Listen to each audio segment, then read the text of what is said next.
Today we find ourselves at the Lagoon, about 200 kilometres west of Sydney.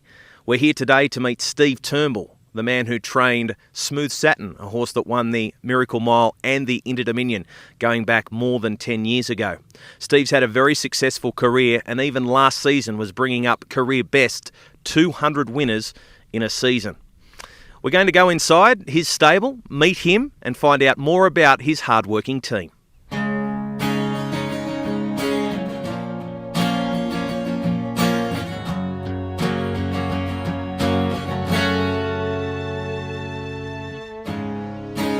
All you believe and all that you see and all that you know about me,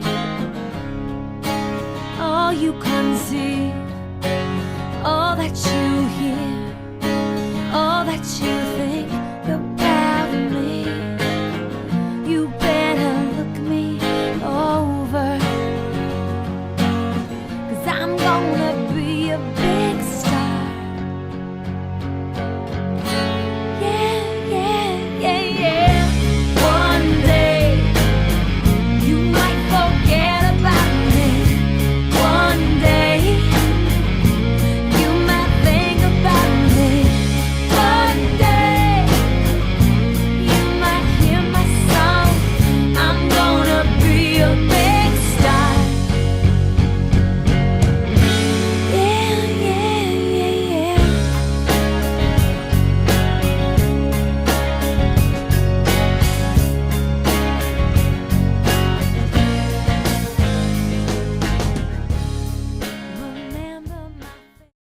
Well, Steve, we've arrived at the property. Tell us a little bit about it, how big it is and what the facilities you've got here are. I've got about 40 acres. We just bought Jack's place next door, was another 7. My son Nathan's just moved out into there. And Dad's got the farm over there. There's about 750 acres over there and he runs the cattle and that. But yeah, mostly it's nearly all to do with harness racing at my place. There's no cows or anything here. What about the track? You've the jog track and the work track. What sort of facilities you got for those? Yeah, it's only 400 metres about is the jog track, and we keep it very soft. Mostly used to put sawdust on it, but I've recently got a conditioner, and it's worked unreal because naturally with the track getting watered and then the big joggers going around, it was rolling it, making it very hard. But now with the conditioner every day, we just churn it up and shoes and everything, everything's lasting longer. So do you do all your fast work here as well? Yeah, pretty well.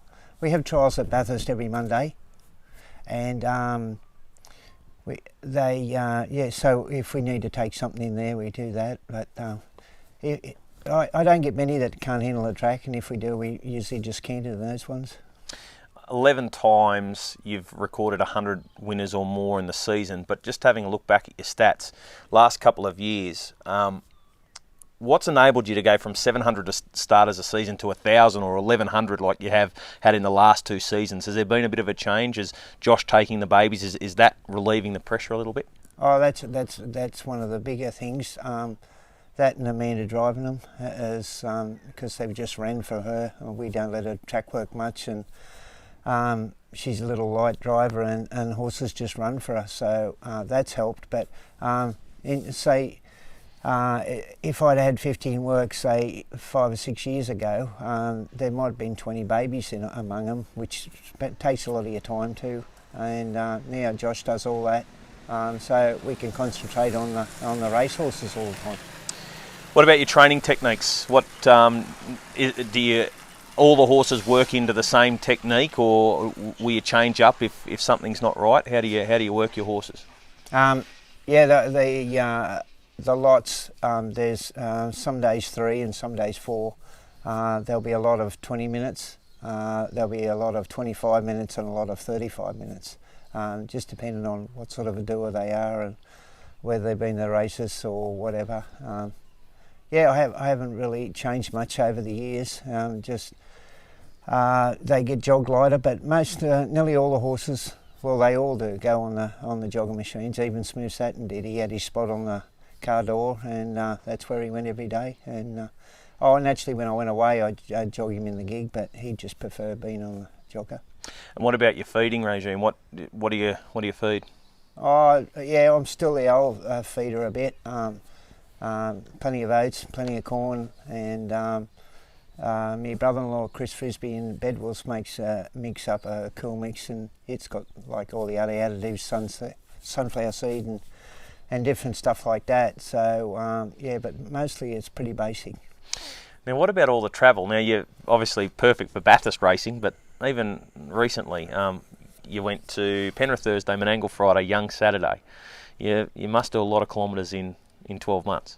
Yeah, that's probably the worst part of it, the travelling. But yeah, you get used to it. The week before that one, I think we had 5 or 6 meetings straight. One of them was Wagga and one was Goulburn, which that's a long trip. But by the end of it, yeah, I still drove the last 2 days and not a problem at all. You go through a few vehicles as a result of all those kilometres? Yeah, probably, but yeah, we bought a big flash rig about 5 or 6 years ago, but yeah, it's starting to look a bit worn out too. What about as a kid? Was there any discussion of you doing anything else but being with horses? No, never. I'm allergic to them actually, but yeah, always helped over on the farm and the stud, and yeah, it was always horses. Yep. And as a kid, were you into cars? Was there another pastime for you, or was it just following your dad around? Not really, no. No, I didn't. I like watching the footy and things like that, but I wasn't real good at sport. So yeah, and I was no good at school at all. So it was mainly just horses. Yeah, you'd look forward to either get up in the morning and hobble a couple with my brother Greg, and then after school it was again water buckets or do something around the horses. Yeah. When you first moved away into your own started training horses in your own name, did you have someone who gave you that kick to help you get going and stand on your own 2 feet? Yeah, I had a couple of clients, but mainly when I went out on my own, I virtually was doing what Josh did for Dad, and so then I went over to Perth and that didn't work out, and then I ended up coming back and bought this place, and we built it up from what it is now. And but yeah, it was mainly jogging up for Dad and breaking a few in, and then gradually got clients, and then one day a bloke called Dave Doonan come along and asked me, said he had one that was a bit different. He used to pull hard and carry on. Could I try it? And then and he said, and then I'm going to buy you some yield. And he said, they were all the Yarrawonga horses, which I had a terrific run over the years. David buy me 1 or 2 yearlings every year, and they no real big stars, but they were all good bread and butter horses, and he had a lot of fun with them. And then he liked to have a bit of a bet and a laugh with the bookies, and but then when the tab sort of took over, and then Sky and that, and he bred a few which were no good, and he just went out of it. But I actually went and seen him the other day. He hasn't been in the best of health, but he still was a terrific start for me and a terrific fella. Since 1989, 1990, that season, you've had 500 runners each season, I think, bar two years. Does it get tiring? Oh yeah, yeah, you get sick of it, but yeah, what else you can do? But well, how long can you go for? You know, like yeah, I don't know. Like 200 winners last season. You got that goal. Like you've won an Inter-Dominion, you've won a Miracle Mile. What's driving you inside? Probably family now. Amanda coming along, and she does all the nominating. That's who did all that nominating in them weeks and had me running all over Australia. I said, do you realise I'm getting on a bit?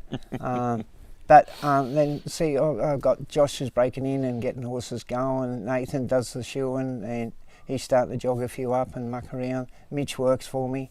Amanda's pretty right now, but she still does me nominations and probably drive them at Menangle.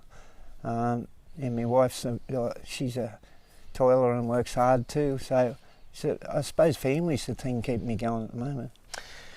I know the boys used to give you a bit of ribbing about the pedestal you put Amanda on, but what was it when she was coming through that you thought, wow, there's a star driver here? Just mainly track work. They just run for her, and that the horses didn't seem to like they wouldn't play up with her, and she could handle whatever you put her on. And not that I used to like her driving anything that was a bit dangerous. I'd try to drive it myself, but they'd always just fly away. If we let her track work, we couldn't catch her, and then we found after. It took a while at the races, but then she can use her horse a lot more, and they just keep giving for her. Is that one of the most proudest things you've got out of the sport, the success your daughter has? Oh, yeah, that's one of them, yeah. I'm pretty proud of the whole family. Nathan's a good blacksmith. Josh is unreal at breaking them in. Mitch is only a young fellow and coming through, and he's learning every day. And, yeah, I'm proud of a lot of them. And Jenny's just... like the house is immaculate. She works real hard at the stables of a morning and does all the bills and all that sort of right. So yeah, I'm proud of the whole lot of them. But yeah, Amanda's, well, you'd nearly say she was a champion driver in my eyes because she can just get horses to do what other people can't. How much does it hurt the stable, or not hurt because she's still back and drives for you quite often? How much has it affected the stable, her making the move to Victoria? Oh, I would have said when earlier that we thought we were going to be in a lot of trouble, but we've been having a pretty good run the last couple of weeks, last couple of months really, and she's gradually went down a bit, coming back less, I mean, and but we're still getting our share of the winners, and if we can strive to get over the 100 every year, I think we've had a pretty good season. Make sure you join us for the second part of the Inside My Stable with Steve Turnbull, where we will learn about Steve's best horse, Smooth Satin, and also more about the attempted kidnapping of the Miracle Mile and Inter-Dominion winner. This program was brought to you by Harness Racing New South Wales and the New South Wales Harness Racing Club. This has been a Harbour Television production.